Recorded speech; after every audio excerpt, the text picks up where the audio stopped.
I don't know what you got that I can use anyway.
up soon. I need sun and sex, sing to the moon. Hey, wake in your cocoon. And the drummer keeps the drum beat fast. He says smart OS, everlast. But he dreams of girls, so slam them down. He takes light on life, singing his song. But he's been waiting now, ever long. And the tune is out, it drops so long.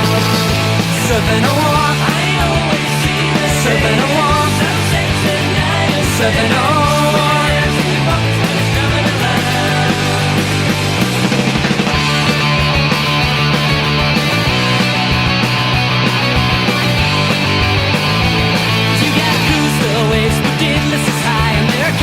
Girls just nearby, and then Susie says the surf's up soon. Take your leather pants off real fast, and then hit the water with a blast. But her mind is focused on wipe out too. Surfing a walk, I always see the surfing a walk, some sex and diet. Surfing a walk, surfing a walk, I always see the surfing a walk, some sex and diet. Surfing a walk.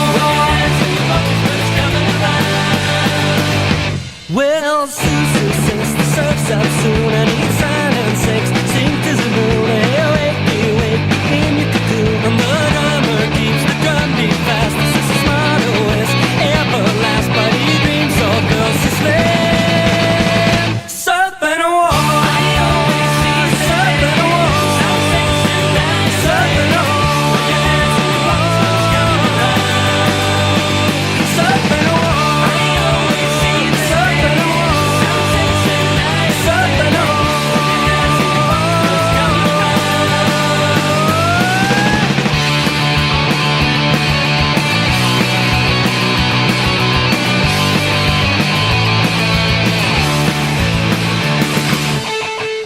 That's what garage rock really is. I mean, it's not like you have to go out of your way to become a garage band by trying to sound like a garage band. It should happen naturally.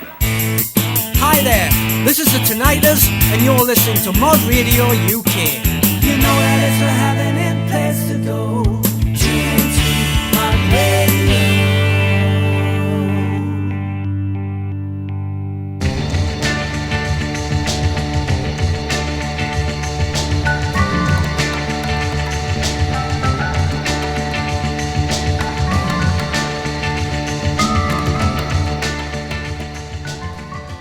Garage rock in the 21st century was definitely not your dad's garage rock. Hell, not even my garage rock, really. Once upon a time, growing up as a young mod, I cut my teeth on the 80s garage rock revival, listening to and when lucky enough, seeing live bands like the Crawdaddies, Telltale Hearts, Crawling Walls, the Funseekers, Gravedigger 5, The Forgiven, and The Things, and so on and so on. Lots of great garage bands back then. Southern California was riddled with 60s styled garage bands, especially San Diego, which I always thought of fondly as Groovy-ego. That was a garage rock revival era. After the original garage rock scene of the 60s passed away, it was a decade or so before it really sprang back to life. Maybe with punk rock, sort of, I guess. The punk rock scene of the late 70s kind of fragmented into a number of different sounds, one of which was largely influenced by the original loud, raw R&B of 60s bands like the Standells, the Seeds, Chocolate Watch Band, the Count 5, and so on. Those bands mixed the punk of the 60s with the punk of the 70s, and then incorporated the blues influences of like the early Stones and The Who and Them and Yardbirds, and just created a distinctly 60s sound, but that was really up-tempo for the era and just seemed to really fit the decade. Since then, all manner of garage bands have built on those fuzzed-out, kind of guitar-driven buzzsaw sounds incorporating elements of soul, as well as grunge and modern alternative rock, to keep the garage sound fresh, keep that flame burning, I guess, but still recognizable as garage rock, but, with its own spin on it. The late 90s then saw a garage rock explosion around the world. That last band you heard on that first set was the Hawaii Mud Bombers. And no, they're not Hawaiian, they're Swedish. That song was Surf and Don't Walk off of their third album, Low Ridin' High Surfin', which was released in 2001. between 1996 and 2011, Hawaii Mud Bombers put out half a dozen great garage albums, melding a sound that was kind of equally the Ramones as it was the Beach Boys. They also became mainstays on Little Steven's Underground Garage. Before them, from the other side of the globe, that was Australian garage hitmakers Jet with Last Chance, of course off of their great debut album Get Born. Guitar-driven with hard-pounding drumming, and Jet had a sort of a classic rock vibe, but for me they were every bit a garage band, albeit a slickly produced one. Just before that was longtime Seattle garage rockers, the Boss Martians. And I do mean long time. These guys started out in the late 80s, down the road from me a pace in Tacoma. They were mixing together garage rock and surf music and punk and power pop. And they're pretty much still doing that. In 2008, they even had Iggy Pop working with them, helping them write songs and guesting on their album Pressure in the Sodo. Nobody gets more mileage out of 3 chords than the Martians. That track we heard from them there was She's In, You're Gone. It comes from their Move album, released way back in 2001. Ahead of that was the Detroit section of the show. Can't have a garage rock show about the turn of the century without a Detroit appearance, right? So many great bands in that scene. Right before the Martians was legendary Detroit rockers The Dirt Bombs. Detroit in the late 90s was a hotbed of garage bands, all putting their own spin on the 60s and 80s revivals with lots of fuzzed out guitars, a big embrace of the blues, huge embrace of the blues, a lot of hard, fast music with an obvious love of soul. They were taking soul music and blues and putting them together in a fast-paced, kind of screechy way, but it worked really well. The Dirt Bombs were super instrumental in that Detroit scene, with lots of members rotating through the band and then moving on to form equally seminal garage bands in the era. For a while, the Dirt Bombs had 2 bass players and 2 drummers. Can you even imagine that? And they boasted Jim Diamond on guitar, who was also famous as a producer later, most notably for those other Detroit legends, the White Stripes. In 2001, Dirt Bombs dropped their sophomore album Ultra Glide in Black, which was mostly covers of 60s soul and R&B hits, and featured the song I played here, Chains of Love. It's a dirty version, to be sure, kind of manic. Reminds me quite a bit of the 80s garage punks, the Fun Seekers. The vocals on that remind me a lot of Keith Patterson from the Fun Seekers. Just ahead of that was one of the early purveyors of the garage revival in Detroit, the aptly named Detroit Cobras.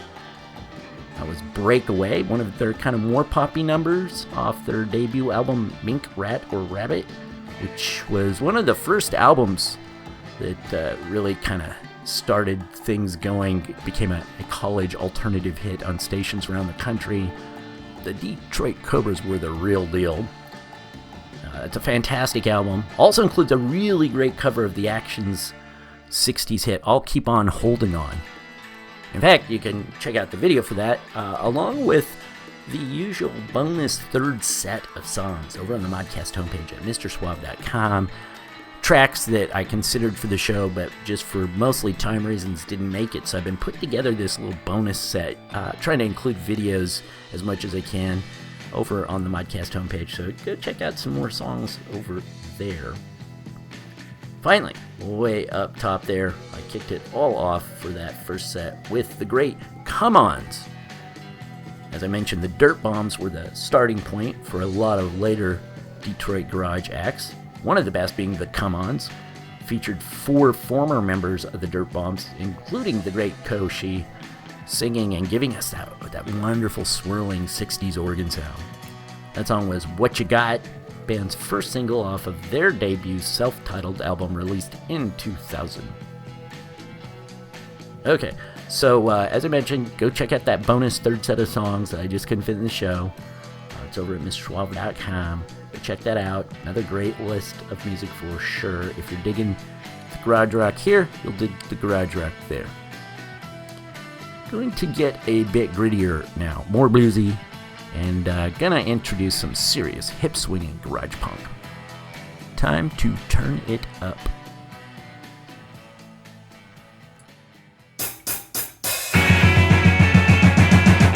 This time you got it all figured out. Think it's gonna work okay, but I'll make sure it won't. 'Cause I've been standing in your way. Wait a minute, if you will. I ain't got no time to kill. When the ground starts getting hot, it doesn't matter if you run all night. This time you've seen it done before. This time you're gonna get it right. Once more you fail miserably and then you do it all over again.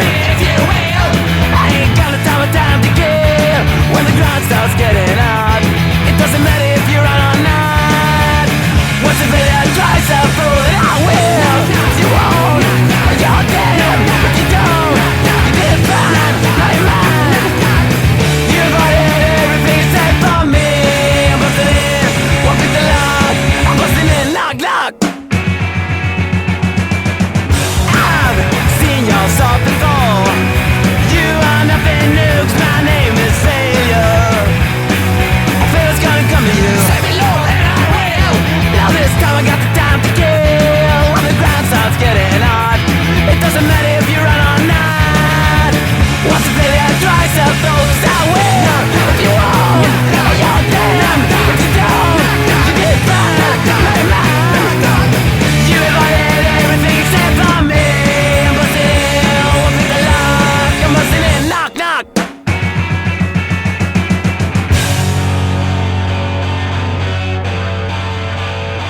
Knock, knock. I'm busting in, knock, knock. Knock, knock. I'm busting in, knock, knock.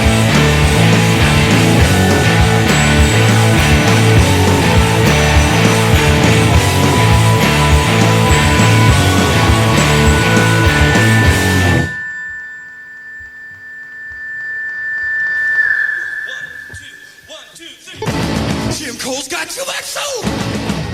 I can't stand it. Jim Cole's got so much soul. I can't stand him.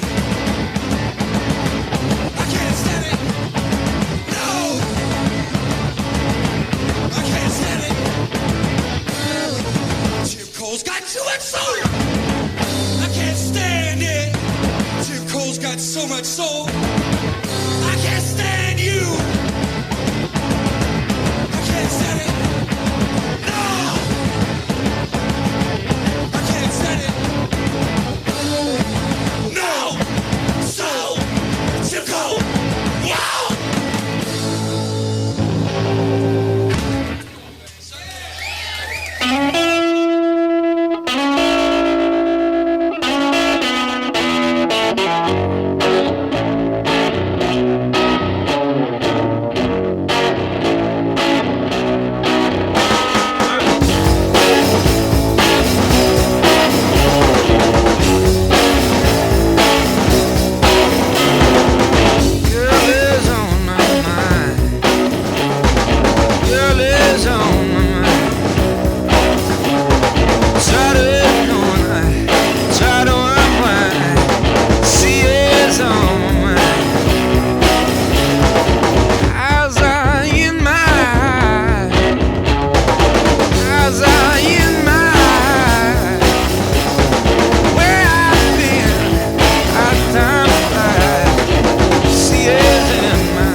next best thing is a drink. Yes, I very much need a drink.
Welcome back to my deep dive into the garage rock re-envisioning that happened around the turn of the century.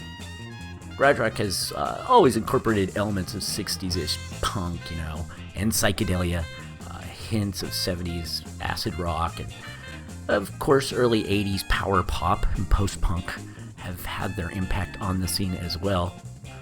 But all of it has always had an overwhelming connection to the 60s, pretty much.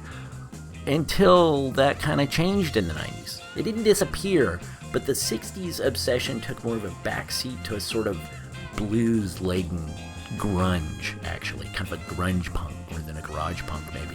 Screaming vocals over screeching guitars marked kind of the 90s garage rock sound that was building off of some other things from the 90s as much as anything else, even sort of incorporating a kind of grunge, and even Britpop had an impact there too. If you love garage rock of any of those eras, any of those varieties, like I do, then get over to MrSuave.com, and in the show notes for this Modcast, I've got links to all of the garage shows I've done over the 14-year span of Mr. Suave's Mod World. It's 9 of them to be exact, and there are links to all of them up at MrSuave.com, so go check out all those past garage shows, some on the 80s, some on the 60s, some mixing them together. It's all good stuff. I think you'll like it. Okay, the last band in that set there definitely showed that was the grunge impact, I think, kind of. That was the Datsuns with In Love off of their 2002 self-titled debut. Out of New Zealand, the Datsuns were originally from New Zealand, and they moved to London just after the turn of the century and pumped out a ton of garage records and singles right up through about 2014. Just before them was the Vines, and if Detroit was ground zero in the States, then Australia was ground zero in the other half of the hemisphere. Vines have lots of 60s influences, but one of those groups that also incorporates kind of 90s alternative, sort of a soft grunge, maybe you could call it at times. That was Out of the Way. Comes off of their first album, 2002's Highly Evolved. And the Vines are still going strong as well. Their last album released in 2018.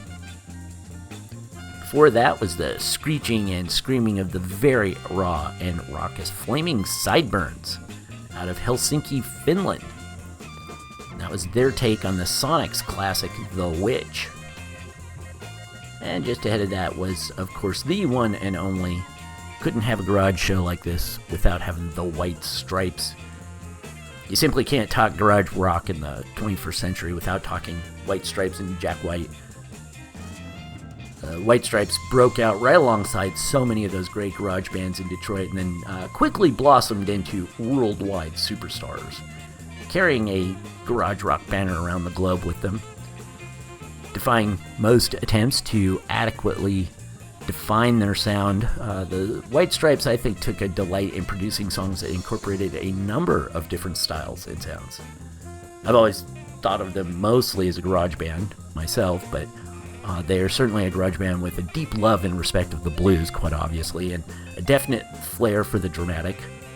They were at the forefront of the garage punk revival out of the Motor City in the late 90s, and really led the way for the electric, heavy guitar blues sound that kind of dominated alternative music in the first part of the century. Their sound ranges from 60s sounding garage rock of songs like Handsprings and Hotel Yorba, the Denial Twist. And then there's the more indie-styled stuff like Little Ghost, In the Cold Cold Night. I guess you might say there's a kind of proto-punk or post-punk sound of Seven Nation Army that just made them absolutely famous worldwide, didn't it? Great song. And then you get the bluesy stuff, man. You got the Zeppelin-esque like Instinct blues. You got kind of a skiffle vibe on Rated X to the punk of Hypnotize. The heavy, heavy blues of songs like Ball and Biscuit, Lafayette Blues, St. James Infirmary. I mean, there's no doubt they were a blues band, right? And then there was probably their breakout song, at least the one that broke them out into the mainstream, I think. One which on first hearing myself, I thought it was like the Buzzcocks or something. It really sounded like the Buzzcocks. fell in love with a girl. Hit it big partly because of a very cool video made with Lego animation. The loud stomping track I played here was Broken Bricks. It comes from the White Stripes' first self-produced and released album, also just known as The White Stripes, from 1999. Right ahead of them was another blues duo, the Black Keys. That track was Girl on My Mind. It's the B-side of their 2004 single, Till I Get My Way. The Black Keys are two very DIY guys, Dan Auerbach and Patrick Carney. They burst out of Ohio, of all places, in 2002, immediately started making a name for themselves at music festivals like South by Southwest. And they had a rough, kind of gritty, guttural approach to music. And early on, sounding at times like the Yardbirds or Cream. You can hear that kind of Cream influence in there. And then some hits of Traffic and Humble Pie as well.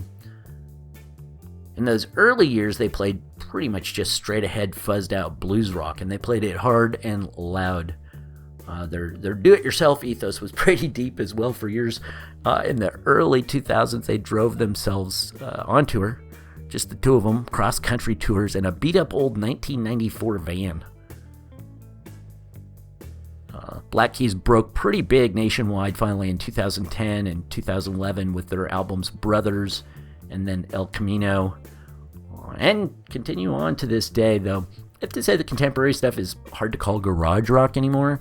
There's no doubt that their early stuff was pure, blues garage rock. But the later things are a little bit more just straight ahead rock.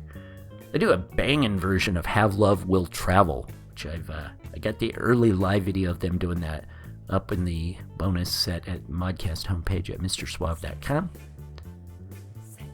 Just before that was a really wild and woolly one. Less than 1 minute long, too. That song was Jim Cole by the Oblivions, garage blues punk trio founded way back in 1993, Memphis, Tennessee. And I started that set out with the garage punk legends from Sweden. That, of course, was The Hives. That song was Knock Knock. Comes off their breakthrough album, 2000's big hit release. Man, that album was huge. It was everywhere. The band was everywhere. The album, Veni Vidi Vicious, from The Hives. They were formed in the early 90s, though there's rumors online that it was even earlier than that, maybe the late 80s, but 1993 is the date that the band alleges, I think, officially. They were pure punk rock, no doubt about that. They were punk rock right through the 90s. Their first album, 97, I think, Barely Legal, at times just sounds like early 80s hardcore. They're barely a garage rock band at that point, really being more just garage punk. And they have the attitude to go with the sound. The frontman, Howlin' Pill Armquist, famous for his live show antics, once reportedly said to a fan that was booing the band, "Fuck you, boo man. I'll boo the shit out of your face." That's the quote. I'd love to see that if there was a video of it. Yeah, he's pretty wild, and so's the band, and so's their sound. Surprisingly, before starting the band, he was a 6th grade teacher. Imagine that. Definitely one of the great contemporary garage bands, The Hives. Man, I wish I could keep going. There's so much great garage music from that era. Hell, I didn't include the Strokes in this show, the Von Bondies, Yeah Yeah Yeahs, BRMC. Wish I'd included the Von Bondies because there's that great story of their lead singer getting in a fist fight with Jack White at a club. They had been friends, and I think Jack White might have produced their first album. Anyhow, they toured together and famously got in a big fist fight, like maybe even got arrested, I think. So there's definitely some swagger going on in that garage scene back in the day.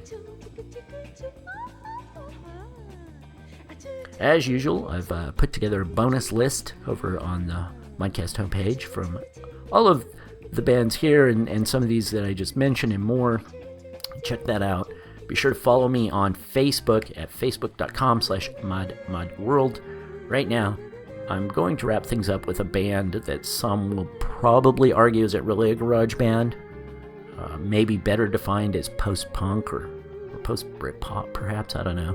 Still, I think they have some pretty serious garage rock tendencies to them. From the United Kingdom, these were some pretty bad boys who played some pretty damn good music. This is the Libertines with one of their best anthems, Up the Bracket. I'm Mr. Suave. Thanks for listening.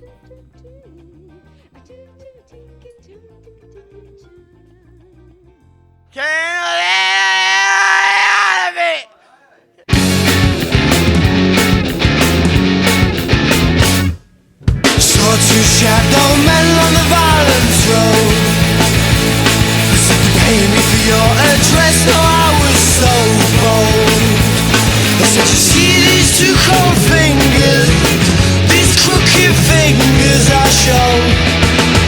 You wait to me, no, well I didn't like that much, I can tell you. He says sunshine, I wouldn't wanna be in your shoes. When they chased me up 3 flights of stairs, going to lift outside and said along, but you're impossible, and it's just like he's in another world. He doesn't see the danger on show. That will wind up like Joseph bloody in the hole. It's just like she's in another world. You know they suit each other, no. She never get close. Oh, it's impossible.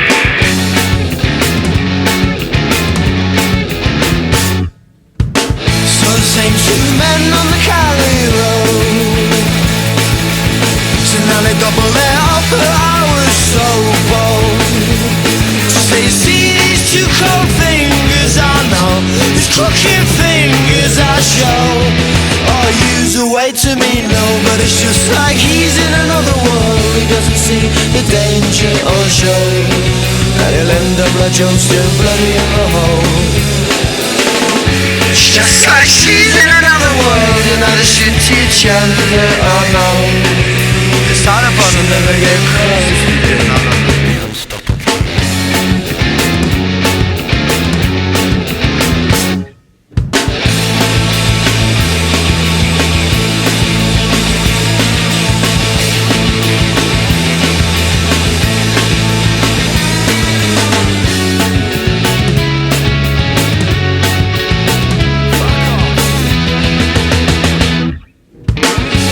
Just like all in another world, how we suit each other, no. But you never get close, that's close enough.